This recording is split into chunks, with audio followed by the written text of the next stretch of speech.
Well, and the thing is, Katie, you as a woman of color who have to stand in a courtroom, you know this all too well. Look, I have a book about this, about the way they did this with Murley Evers-Williams. Be pretty, but not too pretty. Be, forceful, but not too forceful. Don't be loud. Don't be angry. Excuse me, if you're questioning my integrity and accusing me of hiring somebody that I was having an affair with when I'm telling you the timeline and then asking, did my kids live at my house? You want to know how much money I have? Is he giving me cash?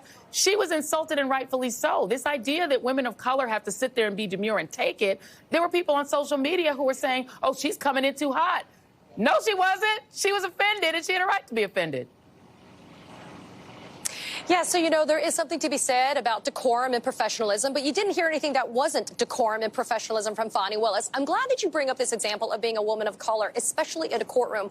There are more women that are in law school today than there ever were when I was in law school. But the problem is, when it comes to women of color, we're so sorely underrepresented when it comes to court, especially, Joy, when it comes to trials, when it comes to trial lawyers. And so for a woman to have to defend the fact that she makes her own money, the fact that her daddy told her to make sure that she had some money stashed away. My mom told me the same damn thing. Make sure that you have money stashed away to take care of yourself, because you shouldn't count on someone else. Right, Aaron? And that's the thing. Why should anybody have to defend this? But under the law, unfortunately, because the other side made these representations that met this threshold, that forced this evidentiary hearing to have to come to pass, that is the reason why Fani Willis and Nathan Wade got dragged into court. But I will remind our viewers, too, Joy, under Georgia law, you do not disqualify a prosecutor simply because there is a personal relationship.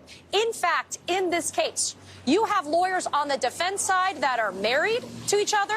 You have lawyers on the defense side that are dating each other, and yet nobody has made a big stink about that. It is only the defense making a big stink about that for Fani Willis. The important thing that everybody has to remember, what Fani Willis said today, is this: she's not on trial. It's the people that tried to steal an election in the state of Georgia that are on trial. This is a sad, sorry sideshow that needs to end.